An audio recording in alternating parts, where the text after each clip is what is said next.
لله وكفى وسلام على عباده الذين اصطفى أما بعد فأعوذ بالله من الشيطان الرجيم بسم الله الرحمن الرحيم إن الله وملائكته يصلون على النبي يا أيها الذين آمنوا صلوا عليه وسلموا تسليما صدق الله العظيم.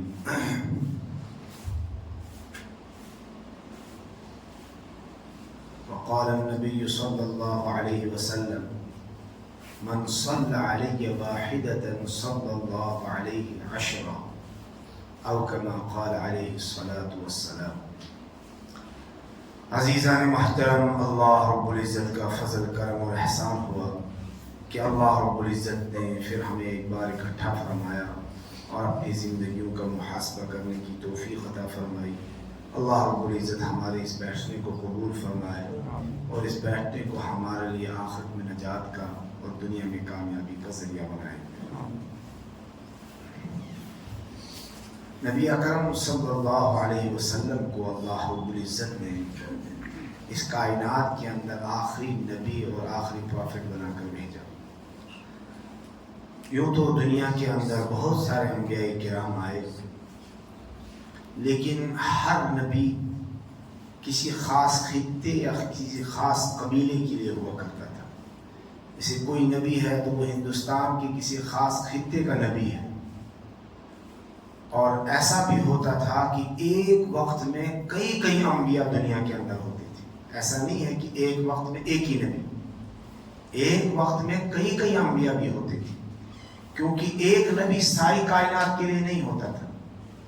نبی جو ہے مختلف حصوں کے لیے، خطوں کے لیے، قبیلوں کے لیے، علاقوں کے لیے ہوا کرتے تھے. لیکن جناب محمد الرسول اللہ صلی اللہ علیہ وسلم کا جو مقام ہے اور جو افضلیت ہے وہ اس طور پر بھی ہے کہ آپ صلی اللہ علیہ وسلم کو کسی خاص قبیلے کے لیے، کسی خاص ملک کے لیے، کسی خاص خاندان کے لیے نبی بنا کر نہیں بھیجا گیا، بلکہ اعلان کرا دیا گیا قل یا ایھا الناس انی رسول اللہ الیکم جمیعا.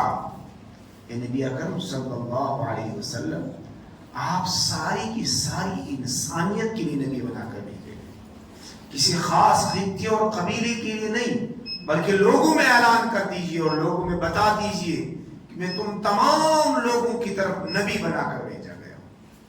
تو جناب محمد رسول اللہ صلی اللہ علیہ وسلم کی دعوت اور آپ صلی اللہ علیہ وسلم کی محنت کا یہ نتیجہ ہے کہ آج ہم مسلمان ہیں. آپ صلی اللہ علیہ وسلم کے آنے سے دنیا سے برائیاں ختم ہوئی اور بے راہ لوگوں کو راہ ملی. اللہ سے جو دور لوگ تھے ان کو اللہ کا قرب نصیب ہوا اور بے حقوق لوگوں کو حقوق ملے.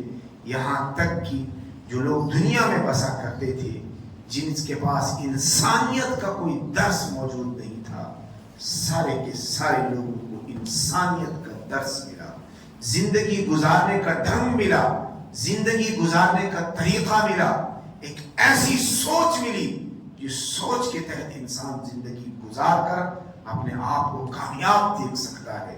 یہ سوچ دی جناب محمد رسول اللہ صلی اللہ علیہ وسلم نے. اگر آپ صلی اللہ علیہ وسلم نہ آتے تو نہ جانے ہم کن بت پرستیوں کے اندر، شرک کے اندر، نہ جانے کن خرافات کے اندر ہم اپنی زندگیوں کو بسر کر رہے ہوتے. یہ آپ صلی اللہ علیہ وسلم کی محنت اور صحابہ کرام کی محنت اور اس کے بعد بزرگان دین کی محنت کا نتیجہ ہے کہ آج یہ دین ہمارے پاس آ چکا ہے، دین محفوظ ہے اور ہم اس پر کاربند ہیں. جناب محمد رسول اللہ صلی اللہ علیہ وسلم کے ہمارے اوپر کچھ حقوق عائد ہوتے ہیں کہ جیسے آپ صلی اللہ علیہ وسلم نے محنت کی، جو دستور دیا، جو قانون لائے، جو شریعت لائی، خود بھی عمل کیا اور دوسروں کو بھی عمل پر ابھارا، ہمارے اوپر یہ ذمہ داریاں بنتی ہیں کہ ہم جناب محمد رسول اللہ صلی اللہ علیہ وسلم پر کثرت سے درود شریف پڑھا کریں.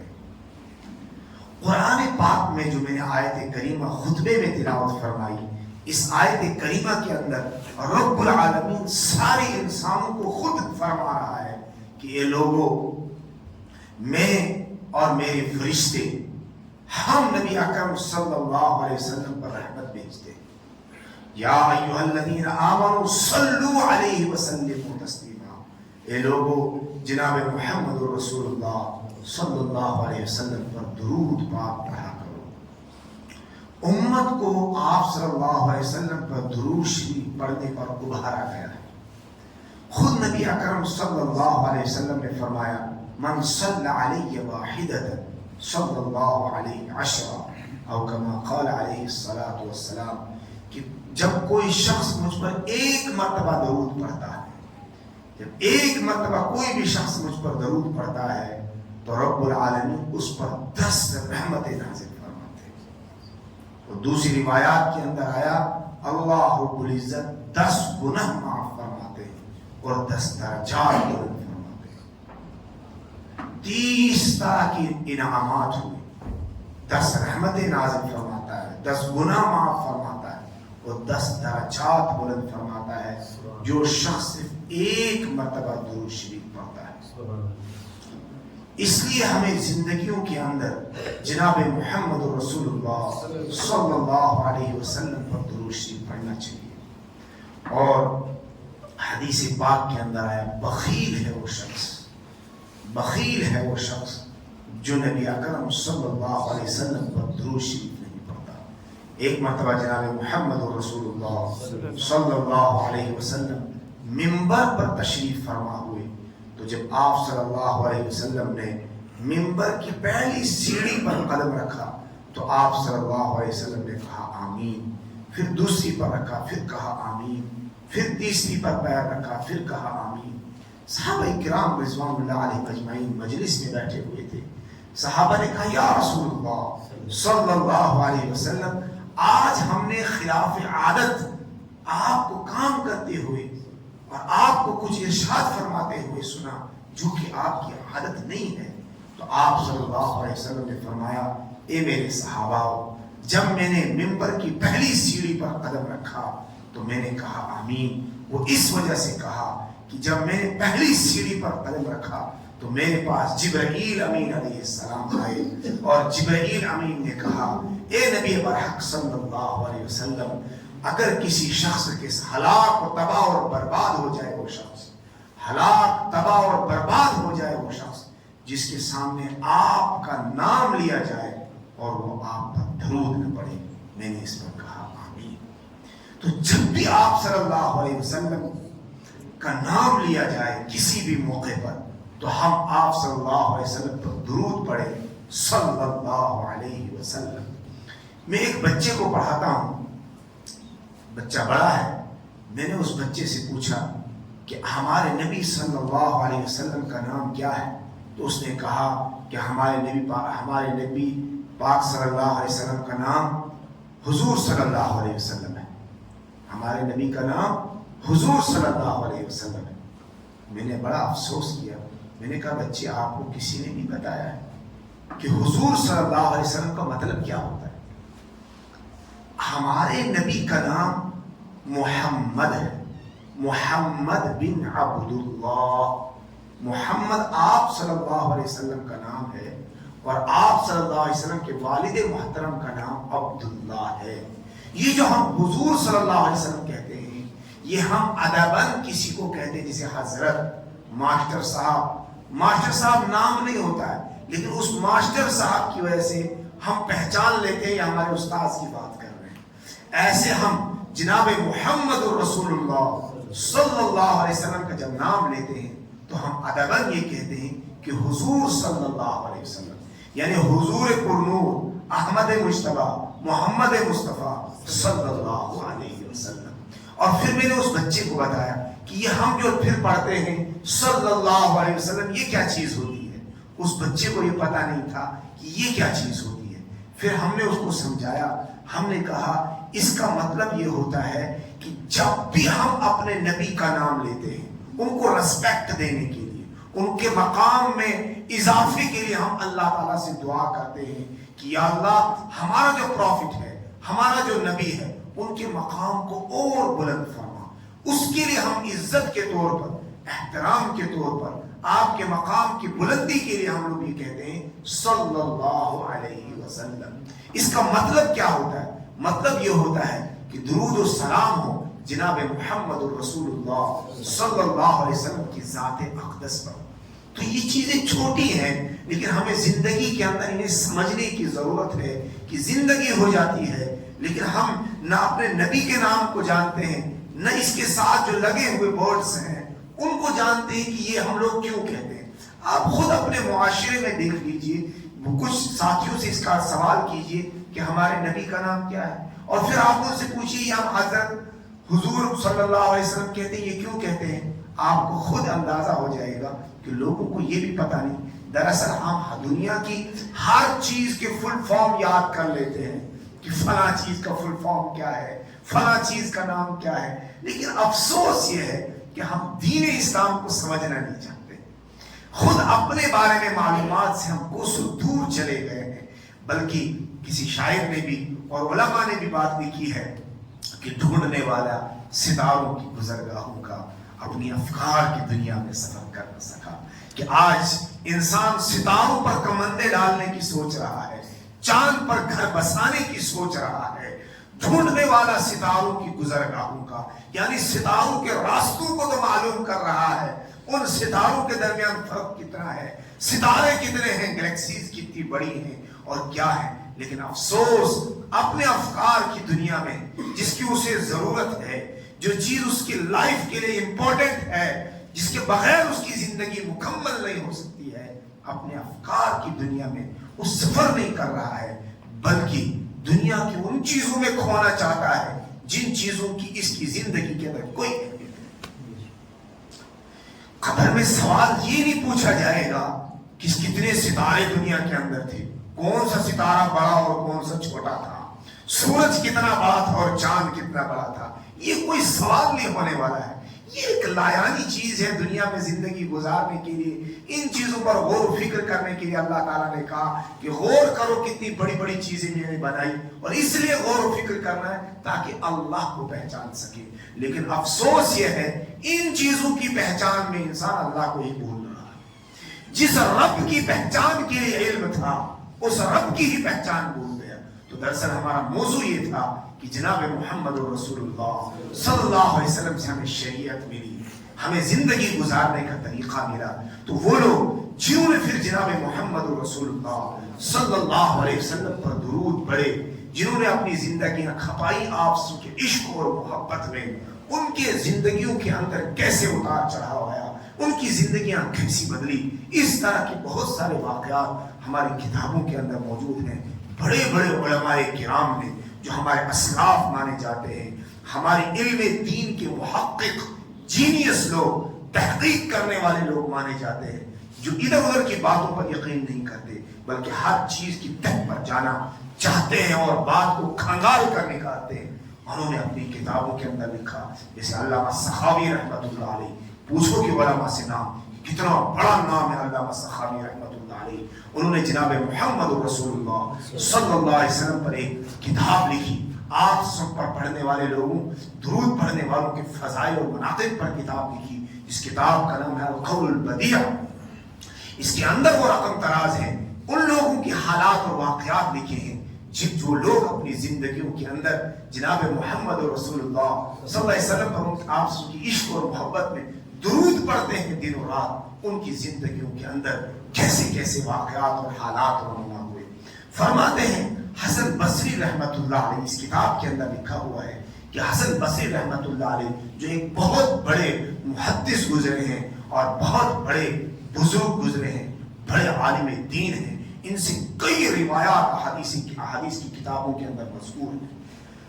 حسن بصری رحمت اللہ علیہ کے بارے میں آتا ہے کہ ان کے پاس ایک عورت آئی اور اس عورت نے آ کر کہا کہ میری بچی کا انتقال ہو گیا ہے, لیکن میں اپنی بیٹی کو خواب میں دیکھنا چاہتی ہوں تاکہ مجھے اطمینان ہو کہ میری بیٹی کس حالت میں ہے, کیونکہ میری بیٹی کا جو انتقال ہوا ہے وہ جوانی کے عالم میں ہوا ہے, وہ بالغ ہو کر مر گئی ہے, میں دیکھنا چاہتی ہوں کہ وہ کس حالت میں ہے.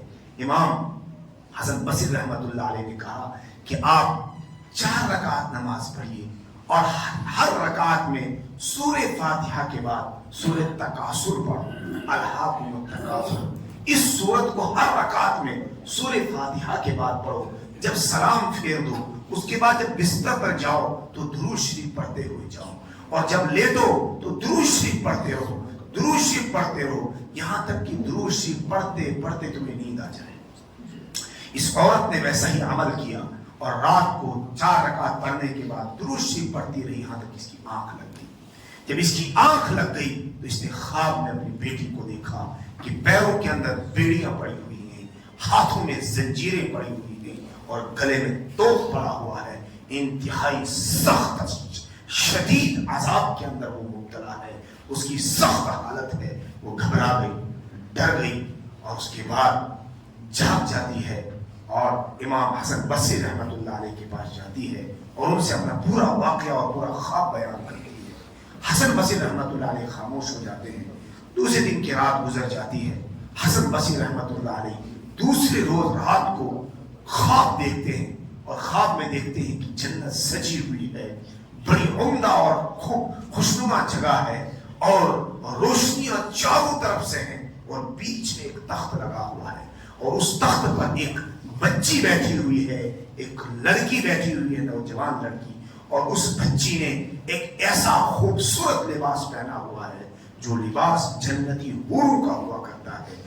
یہ حسن بصری رحمت اللہ علیہ اس بچی کو دیکھ کر پریشان ہوتے ہیں کہ آخر یہ کون سی نوجوان بچی ہے. تو وہ بچی حسن بصری رحمت اللہ علیہ سے بات کرتی ہے اور ان سے کہتی ہے آپ نے مجھے نہیں پہچانا؟ حسن بصری رحمت اللہ علیہ فرماتے ہیں کہ میں نے آپ کو نہیں پہچانا. تو یہ بچی کہتی ہے میں وہی بچی ہوں جو عورت آپ کے پاس میرے بارے میں سوال کرنے کے لیے آئی تھی اور میرے بارے میں کہا تھا کہ میں اپنی بیٹی کو خواب میں دیکھنا چاہتی ہوں، میں اسی کی بیٹی ہوں. حسن بصری رحمت اللہ علیہ بڑے پریشان ہوتے ہیں اور اس بچی سے کہتے ہیں بیٹا کل تو تمہاری یہ حالت تھی، تم سخت عذاب کے اندر مبتلا تھے، آج تم عذاب سے باہر آ کر جنت کے مزے لوٹ رہی ہو، آخر اس کی وجہ کیا ہے؟ تو یہ بچی بتاتی ہے کہ جس قبرستان کے اندر میں مدفون تھی وہاں تمام کے تمام لوگوں پر عذاب قبر ہو رہا تھا، سارے کے سارے لوگ عذاب کے اندر مبتلا تھے، لیکن ایک شخص قبرستان کے اندر آیا، وہ اللہ کا بڑا نیک بندہ تھا اور اس نے قبرستان میں آ کر تمام لوگوں کے لیے دعائیں کی اور درود شریف پڑھ کر اس کا ثواب ہم تمام مردوں کو بخشا اور اللہ تعالیٰ سے دعا کی کہ مولا کریم اس درود شریف کی برکت سے اس تمام قبرستان کے رہنے والوں کو، اس قبرستان میں تمام مدفون لوگوں کی مغفرت فرما دے. اور رب العالمین نے اس درود شریف کی برکت سے ہم تمام لوگوں کی مغفرت فرما دی. علماء نے یہ واقعہ اپنی کتابوں کے اندر لکھا ہے اور ایسے علماء نے نہیں بلکہ جو ہماری تاریخ کے محقق علماء ہیں جن پر اعتماد ہے ہر طبقے کے علماء کا، ان لوگوں نے یہ واقعات لکھے ہیں. اسی طرح یہ کیسے ہوا؟ جناب محمد رسول اللہ صلی اللہ علیہ وسلم پر انسان محبت کے ساتھ درود پڑھتا ہے تو لوگوں نے دیکھا ہے کہ ہر کام ان کا بن جاتا ہے. اصل تو یہ ہے کہ دل میں حضور کی محبت آئے. جب حضور کی عشق اور محبت کے ساتھ حضور پر درود شریف پڑھا جائے تو کہا جاتا ہے نگاہ مرد مومن سے بدل جاتی ہیں تقدیریں، جو ہو ذوق یقین پیدا تو کٹ جاتی ہیں زنجیریں. پھر انسان پر کتنی بھی سخت بیڑیاں جکڑی ہوئی ہو، کتنی بھی سخت زنجیریں پڑی ہوئی ہو، کتنے بھی سخت حالات کے اندر انسان ہو، لیکن جب عشق کی دہلیز سے گزرتا ہے، جب رسول اللہ صلی اللہ علیہ وسلم پر درود ان کی محبت اور عشق میں رطب اللسان ہو کر پڑتا ہے تو ساری مصیبتیں ہوا میں اڑ جاتی ہیں. اس لیے کہ رسول سے محبت کرنے والا خود رب العالمین ہے جس نے ساری کائنات کے اس نظام کو بنایا ہے. سفیان ثوری رحمت اللہ علیہ فرماتے ہیں کہ میں حج کے موقع پر تھا. اسی کتاب کے اندر یہ واقعہ مذکور ہے القول البدیع کے اندر. سفیان ثوری رحمت اللہ علیہ بہت بڑے عالم، ساری دنیا ان کو جانتی ہے. کون سفیان ثوری رحمت اللہ علیہ کے نام سے ناواقف ہوگا؟ سفیان ثوری رحمت اللہ علیہ فرماتے ہیں کہ وہ ایک سفر میں، حج کے سفر میں تھے. حج کے سفر میں وہ ایک نوجوان کو دیکھ رہے تھے کہ وہ نوجوان ہر قدم پر صلی اللہ علیہ وسلم پڑھ رہا تھا، اللہم صلی علی محمد وعلی آل محمد، پھر قدم رکھتا، پھر اللہم صلی علی محمد وعلی آل محمد، پھر دوسرا قدم رکھتا، ہر قدم پر وہ درود شریف پڑھتا تھا، ہر قدم پر وہ درود شریف پڑھتا تھا۔ یہ سفیان ثوری رحمۃ اللہ علیہ اس نوجوان سے بڑے متاثر ہوئے اور اس نوجوان کے قریب گئے اور کہا آپ جو یہ بار بار درود شریف پڑھ رہے ہو، کیا تمہارے پاس اس کی کوئی دلیل، کوئی واقعہ تمہارے پاس ہے، کوئی دلیل ہے اس کی تمہارے پاس جو یہ تم قدم قدم پر پڑھ رہے ہو، آخر وجہ کیا ہے، ہر قدم پر تم درود شریف پڑھ رہے ہو؟ تو یہ نوجوان سفیان ثوری رحمۃ اللہ علیہ سے کہتا ہے کہ دراصل میں حج کے سفر پر اپنی والدہ کے ساتھ تھا، حج کے سفر پر اپنی والدہ کے ساتھ تھا، تو سفر کے دوران ہم نے سفر کمپلیٹ کیا، ہم حرم پہنچے، جب ہم حرم کے اندر پہنچے تو میری والدہ سخت بیمار ہو گئی، یہاں تک کہ حرم میں داخل ہوتے ہی میری والدہ کا چہرہ مسخ ہو گیا، میری والدہ کا پیٹ پھول گیا اور وہ اتنی سخت بیمار ہو گئی کہ مجھے یہ خطرہ محسوس ہونے لگا کہ اگر یہ بیمار رہی تو نہ ان کا حج ہوگا نہ میرا حج ہوگا، کیونکہ حج کے اعمال ہم سے ادا نہیں ہوں گے اور نہ ہمارے ساتھ کوئی ایسا شخص تھا جو ہمارا ساتھ ان اعمال کے ادا کرنے میں ہوگا، کوئی محرم ساتھ نہیں تھا۔